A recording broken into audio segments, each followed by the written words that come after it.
할렐루야. 2022년 6월 8일 우리 수요예배에 참여하는 모든 성도님들 가운데 하나님의 은혜와 평강이 임하기를 소망합니다. 이 시간 온 마음과 정성을 다하여서 우리 주님을 바라보며 주님께 예배드림으로 주님이 주시는 놀라운 은혜와 평강을 누리는 귀한 우리 성도님, 우리 예배 시간이 되기를 소망합니다. 영상으로 드려지는 예배지만 우리가 집중하여 주 앞에 나간다면 주님께서 우리에게 놀라운 은혜를 더하여 주실 줄로 믿습니다. 그럼 먼저 이 시간 다같이 사도신경으로 신앙 고백 드리겠습니다. 전능하사 천지를 만드신 하나님 아버지를 내가 믿사오며 그 외아들 우리 주 예수 그리스도를 믿사오니 이는 성령으로 잉태하사 동정녀 마리아에게 나시고 본디오 빌라도에게 고난을 받으사 십자가에 못 박혀 죽으시고 장사한 지 사흘 만에 죽은 자 가운데서 다시 살아나시며 하늘에 오르사 전능하신 하나님 우편에 앉아 계시다가 저리로서 산자와 죽은 자를 심판하러 오시리라. 성령을 믿사오며 거룩한 공회와 성도가 서로 교통하는 것과 죄를 사하여 주시는 것과 몸이 다시 사는 것과 영원히 사는 것을 믿사옵나이다. 아멘. 찬송가 146장 찬송가 146장 저 멀리 푸른 언덕에 같이 찬양합니다. 찬송가 146장입니다.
오늘 같이 묵상하며 함께 보실 말씀은 마태복음 6장 1절부터 4절까지 말씀입니다. 우리 영상을 보는 성도님들께서도 성경책을 꼭 찾으셔서 함께 입을 열어 말씀 읽으시길 바랍니다. 말씀은 영상을 통해서 함께 읽으시고 말씀을 다 읽으신 후에는 이 말씀이 우리 마음을 조명하고 성령의 놀라운 은혜가 임하기를 소망하는 마음으로 잠시 동안 눈을 감고 조용히 기도하며 나가도록 하겠습니다. 그럼 다 같이 말씀 읽고 기도하겠습니다.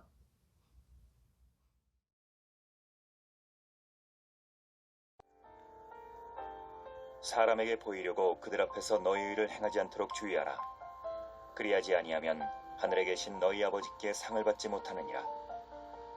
그러므로 구제할 때에 외식하는 자가 사람에게서 영광을 받으려고 회당과 거리에서 하는 것 같이 너희 앞에 나팔을 불지 말라. 진실로 너희에게 이르노니 그들은 자기 상을 이미 받았느니라. 너는 구제할 때에 오른손이 하는 것을 왼손이 모르게 하여 내 구제함을 은밀하게 하라. 은밀한 중에 보시는 너희 아버지께서 갚으시리라.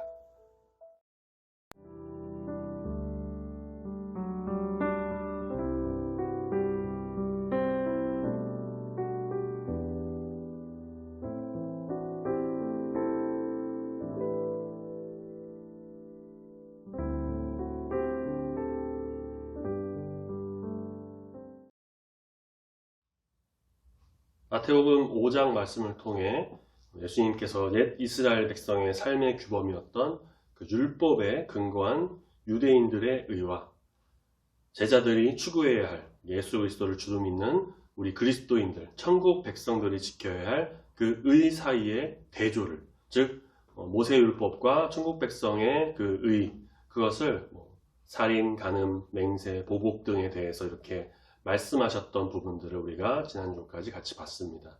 이어서 6장에서는 그 천국 의의 구체적인 신뢰들, 즉 이제 구제, 금식, 구제, 기도, 금식에 대한 문제들을 제자들에게 또한 우리들에게 이렇게 말씀하고 계십니다. 첫 번째 우리가 오늘 본 것은 구제의 문제입니다.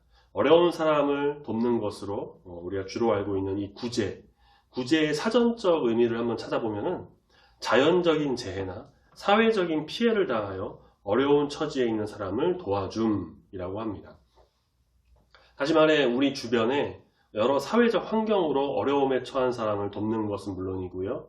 홍수나 여러 자연재해들을 통해서 피해를 입은 사람을 돕는 것도 구제에 해당된다는, 한마디로 어렵고 힘든 모든 상황에 처한 그런 사람을 돕는 것을 다 구제다라고 할 수가 있다는 것입니다.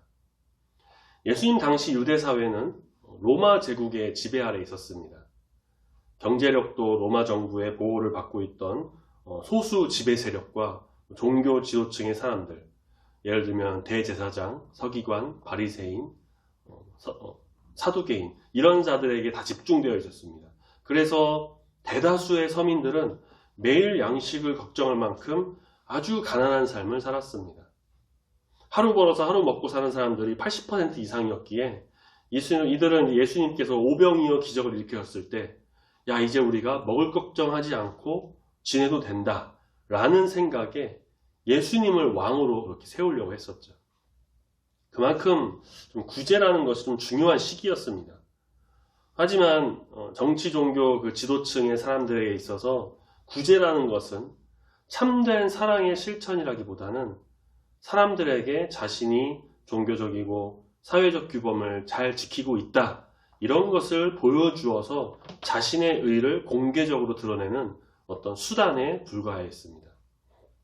한마디로 남에게 보여주기 위해서 구제를 하였고, 그것도 형식적으로, 외식적으로 그렇게 행했던 것입니다. 그들은 사람들에게 자신을 알려 자신이 영광을 얻고 좋은 평가를 얻으려고 일부러 사람들이 모여있는 회당이나 거리에서 다 보는 앞에서 그렇게 구제를 했습니다. 그래야 사람들 눈에 띄니까요. 예수님 이런 자들에게 뭐라고 말씀하시냐?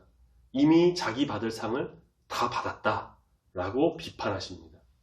그리고 하나님이 아닌 사람들에게 보이려고 하는 이 모든 구제는 위선에 해당된다 라고 하시면서 천국 백성들은 구제할 때 사람들이 알지 못하도록, 그들이 알든 모르든 그런 것을 상관하지 말고 은밀하게 행하라고 합니다. 예수님의 제자들은 구제할 때 어떻게 되냐? 3절 말씀, 마치 오른손이 하는 것을 왼손이 모를 만큼 그렇게 은밀하게 해야 한다라고 말씀하시죠. 구제에 대한 예수님의 말씀은 오늘 우리 그리스도인들이 반드시 귀담아 들어야 할 아주 중요한 말씀입니다. 우리는 개인적으로 또 나름대로 구제를 합니다. 구제연금도 하시죠. 교회에서도 기아대체, 월드비전 등등 이렇게 단체나 인천 미랄이라고 해서 장애인 단체에도 선교비를 매달 일정 금액 전달하고 있습니다. 그런데 중요한 것은 구제하는 것 자체가 아닌 구제하는 자의 마음인 겁니다. 구제나 헌금할 때 하나님을 의식하기보다는 자기도 모르게 사람을 의식할 때가 많습니다. 하나님을 기쁘시게 하기보다는 자신의 체면을 차리기 위해서 합니다. 남이 하니까 나도 해야지. 남들이 이만큼 하니까 나도 그것에 맞춰서 좀 해야지. 내가 집사인데 권사인데 야, 구제헌금도 안 하면 사람들이 이상해 보니까 내 체면을 좀 차리기 위해서, 지키기 위해서 헌금해야지. 이름도 잘 적고 금액도 적당하게 해서 헌금하면 되겠지. 많은 교회가 주보에 지난주 헌금자 명단을 기재하죠. 이에 대해서는 여러 의견이 있습니다. 먼저는 이렇게 이름을 기재하는 게 내가 헌금을 했는데 제대로 됐나 그런 확인하는 어떤 영수증의 역할을 한다는 것이죠. 이런 면에서는 좋지만 반면에 주보에 헌금자 명단을 기재하는 것에 대한 부정적인 의견도 있는데요. 이름을 올리기 위해서 형식적으로 헌금하려는 사람들이 생길 수도 있고 그걸 보고 야 누구는 헌금했고 누구는 안 했네, 야 누구는 11조 했고 누구는 안 했네, 이런 이야기가 성도들 사이에서 또 나올 수가 있다는 것이죠. 참 안타까운 것은 교회에서 이런 부분을 잘 이야기하고 가르쳐야 하는데 어떤 교회는 특별히 어떤 구제가 필요한 사람의 이름이나 구제 헌금을 한 사람의 이름을 주보에 기재하거나 아니면 예배 중에 성도들에게 공개하기도 한다는 겁니다. 그러면 그걸 듣고 야 사람들이 이제 헌금을 하니까요. 그렇게 안 하면 헌금이 줄어든다는 겁니다. 이처럼 어떤 의미에서 오늘날 교회가 성도들의 위선적인 행위를 좀 조장하는 경우가 있지 않나 싶습니다. 우리 교회는 주보에 헌금자 명단 기재하지 않고 있습니다. 우리 원로 목사님께서도 이전부터 하지 않으셨던 것도 있는데 저 역시 이런 좀 형식적이고 인간적인 시각으로 이런 부분을 바라볼 것을 좀 우려하는 마음에 주보에 헌금자 명단을 기재하지 않고 있습니다. 우리 교회 장로님께서 매주 헌금을 아주 잘 정리하고 철저하게 하고 계시니까 혹시 확인이 필요하신 분은 개인적으로 저나 장로님께 문의하시면 다 확인이 가능합니다. 예수님께서는 사람들을 의식하는 이 모든 행위는 그 액수나 횟수의 많음에 관계없이 하나님의 인정을 받지 못한다 라고 하십니다. 아무리 많은 금액을 헌금해도 아무리 매주 빠지지 않고 그 누구보다 헌금을 많이 하고 열심히 해도 그 마음에 하나님을 의지하거나 정말 아낌없이 헌신하는 마음이 아닌 사람들의 눈을 의식하고 위선적이고 형식적인 마음을 한다면 아무 의미가 없고 오히려 하나님께 인정받지 못한다는 것입니다. 따라서 우리는 구제나 자선행위를 할 경우에 그 일 했다는 것을 그 자체를 잊어버리도록 해야 합니다. 무슨 말입니까? 정말 오른손이 하는 일을 왼손이 모르게 해야 한다는 것이죠.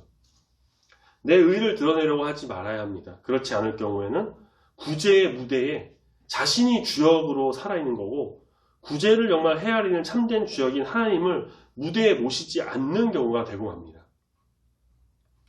우리는 모든 삶에 있어서 하나님 중심이 되도록 해야 합니다. 하나님의 의를 드러내야 합니다. 하나님의 참된 뜻을 헤아리며 살아가야 합니다.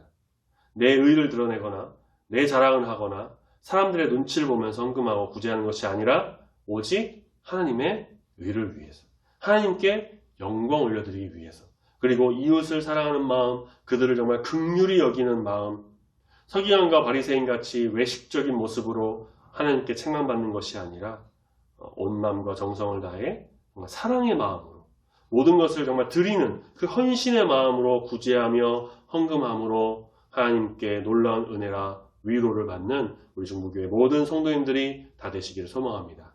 아멘. 기도하겠습니다.